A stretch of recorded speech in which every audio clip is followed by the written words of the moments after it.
Hello everybody, welcome back to the channel. This is MTG GhoulDecks. Today we're going to be covering our newest and greatest iteration of Gisa, and that will be Gisa the Hellraiser. For those of you that don't know, this is her wanted poster frame, but let's talk a little bit about Gisa. For 3 and 2 black, you get a 4/4 legendary creature human warlock. And this one right here is, this first line is amazing. Ward 2 and pay 2 life. So in order for your opponents to target her, they got to pay 2 and 2 life, which is pretty wild. The second line, skeletons and zombies you control get +1/+1 and menace. I mean, that's just the embodiment of what necromancers want to do. They want to mess with zombies and skeletons. And then her third line is whenever you commit a crime, create 2 tapped 2/2 blue and black zombie rogue creature tokens. And it only triggers once each turn. So if you can do it on everybody's turn, you can say you got a 4-player game, you do it on your turn, that's 2. On the one to your left, that's 4. The one across from you, that's 6. And then the last player, that's 8. So 2, 4, 6, 8. That's 8 power. That's 8 times 3, 8, 16, 24 power on the board without really even having to do anything. But I wanted to come up with 2 different strategies to, I guess you can call it, really benefit the most around this commander. So we're going to go on ahead and talk about those strategies now, starting off with zombies. The good old-fashioned zombie route. Gisa Ghoulcaller is a great fit for this deck because you make tap zombies, you can tap her to make more zombies. And of course, we would dare be just not want to play one of her newer cards, Lively Dirge. It is one of those spree cards, but if you throw the mana into it for what, 2, 3, 4, 5 mana, you get to search your library for a card, put it into the graveyard, then you get to return up to 2 creature cards with total mana value 4 or less from your graveyard to the battlefield. That's pretty good. I mean, you can get a 1/1 and a 3/3. That could be good, or 2 2/2s. I mean, we got a lot of 2/2s in the zombie nation, like Gravecrawler. And if you really wanted to play the synergistic game, you could always find a way to give each opponent a rad counter. I mean, it does target. I mean, you only get the 1 zombie because you target one. No, it won't target because this is each opponent. But if you can combo off with that and Phyrexian Altar, then all of your opponents just die. Diagraph Colossus is going to make more zombies. Death Priest of Merkel pumps zombies, skeletons, and vampires, even though, I mean, you can play them if you want to. It might make them better. And at the beginning of your end step, if a creature died this turn, you may pay 1 generic. If you do, you create a 1/1 black skeleton creature token, which will become a 2/2 with, menace, which is pretty good.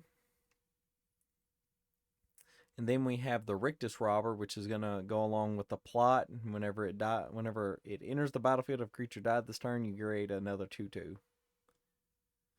And that is it for the zombie route. Let me know down in the comments below if there are any specific creatures you would have meant to roll for just the zombie theme.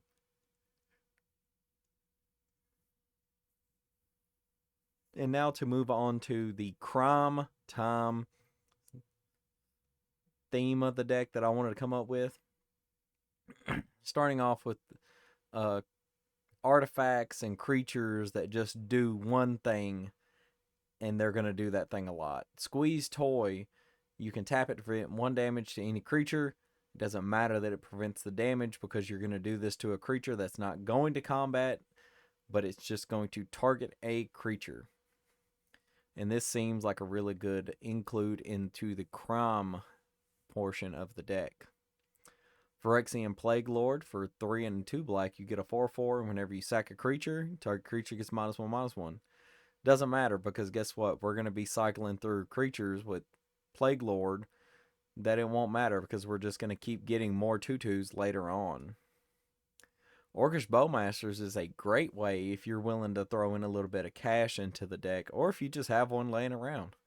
Because at the beginning of the draw steps, if they draw more than one card, guess what? He can choose to deal the damage to any target. And if you target your opponent or your opponent's creatures, then that's a crime. And of course, you can't have a crime deck without Dread Presence. Dread Presence is an amazing card because not only does it provide card advantage at any point in time, but it can also provide, a crime. Because it's a little bit of life loss for your opponents, or damage to your opponents, and a little bit of life gain.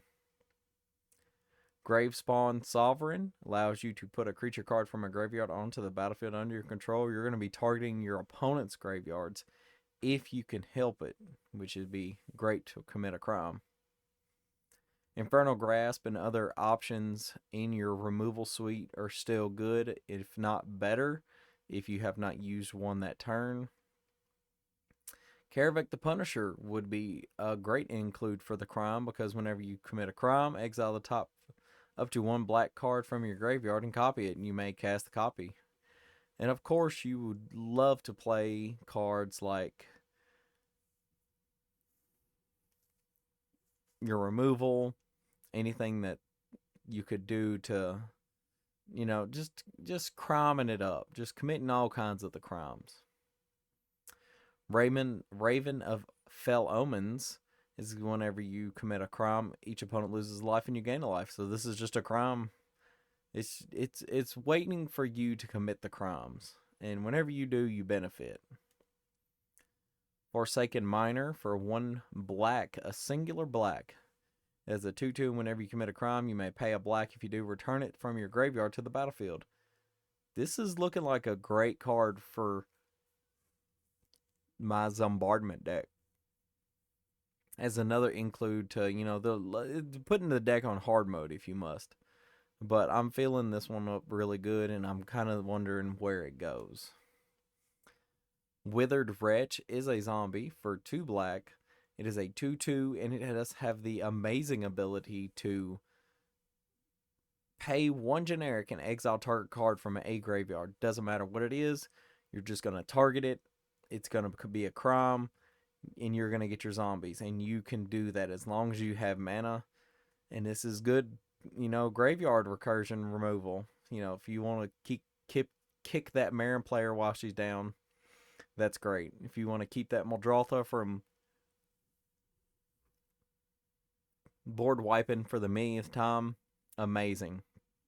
You want to keep somebody from, I don't know, just throwing all of that stuff back and getting it back with a Underworld Breach, that's even better. And one of the better pieces, for my opinion, on something that's not going to be detrimental to your game plan, is Tetzelmach Primal Death.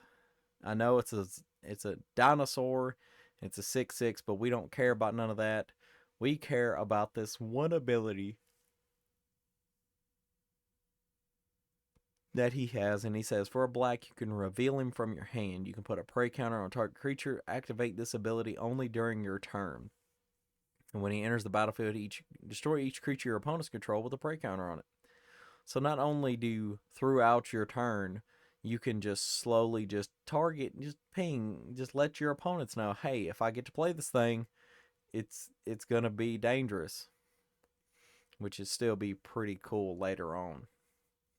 But what do you guys think about the new Gisa, the Hellraiser? Let me know down in the comments below, and let me know if there are any things that I missed when pulling this deck together. I know there's a whole bunch of routes that some people may have chosen, but I really leaned really hard into the zombies and the crime theme, separate themes. But that is going to be it for today, everybody, and I will see you guys next time in the graveyard.